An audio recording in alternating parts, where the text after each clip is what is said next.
నందు ప్రియమైన సహోదరి సహోదరులకు యేసుక్రీస్తు నామములో శుభములు. దేవుని యొక్క నూతనమైన కృప మీకు కలుగునుగాక. ఈరోజు దేవుడు మనకిచ్చిన మాట ఆదికాండము 18వ అధ్యాయము 25వ వచనము. ఆ చొప్పున చేసి దుష్టులతో కూడా నీతిమంతులను చంపుట నీకు దూరమవునుగాక. నీతిమంతుని దుష్టులతో సమానముగా ఎంచుట నీకు దూరమవునుగాక. సర్వలోకమునకు తీర్పు తీర్చువాడు న్యాయము చేయడా అని చెప్పినప్పుడు ఈ మాటలు అబ్రహాము గారు దేవుడితో చేసుకుంటున్న విజ్ఞాపనగా మనం చూడగలం.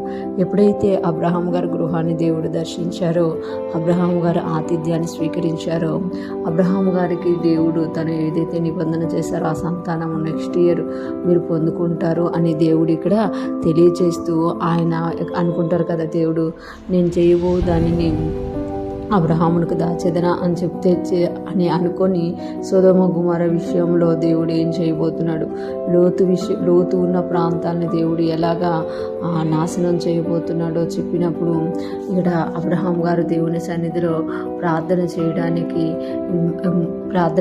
ఇష్టపడి విజ్ఞాపన చేస్తూ అంటున్నారు కదా, ఆ దేశంలో 50 మంది నీతిమంతులు ఉంటే ఆ పట్టణాన్ని నాశనం చేస్తావా? ఆ చొప్పున చేసి దుష్టులతో కూడా నీతిమంతులని చంపుట నీకు దూరమవునుగాక అని అంటున్నారు. అంటే దేవునితో విజ్ఞాపన చేస్తూ 50 మంది నీతిమంతులు, అంటే ఒక పట్టణంలో సొదొమ గుమర అనే ప్రాంతంలో 50 మంది నీతిమంతులు ఉంటే ఆ నీతిమంతుల కొరకు దుష్టులతో సహా నీతిమంతుల్ని చంపుట నీకు దూరమవునుగాక. అంటే ఆ పట్టణంలో దుష్టులు ఎక్కువ మంది ఉండొచ్చు, అందరూ దుష్టులై ఉండొచ్చు, కానీ 50 మంది నీతిమంతులు ఉంటే ఆ నీతిమంతుల కొరకు ఆ పట్టణంలో కాపాడు నీకు దూరమును కాక అని దేవుడికి చెప్తున్నారు. ఇంకా అంటున్నారు కదా, నీతిమంతుని దుష్టులతో సమానంగా చూచుట నీకు దూరమును కాక. అంటే దేవుణ్ణి అబ్రహాం గారు ఎంత మంచిగా తెలుసుకున్నారో చూడండి.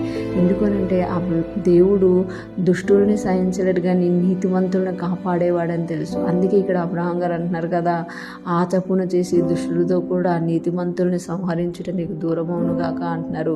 నీతిమంతుని దుష్టునితో సమానముగా చూచుట నీకు దూరమవునుగాక. అంటే దుష్టుడు నీతిమంతులు సమానము కాదు అని ఇక్కడ అబ్రహాం గారు తెలియజేస్తున్నారు. అంటే దేవుడు దుష్టుల్ని దుష్టులుగానే చూస్తున్నారు, నీతిమంతుల్ని నీతిమంతులుగానే చూస్తున్నారు. ఈ లోకంలో ఉన్నప్పుడు నీతిమంతుల్ని ఎవరు గుర్తించకపోవచ్చు, దుష్టులకి అందరూ భయపడుతుండొచ్చు, కానీ దేవుడంట నీతిమంతుల్ని చూస్తున్నాడంట, దుష్టుల్ని చూస్తున్నాడట.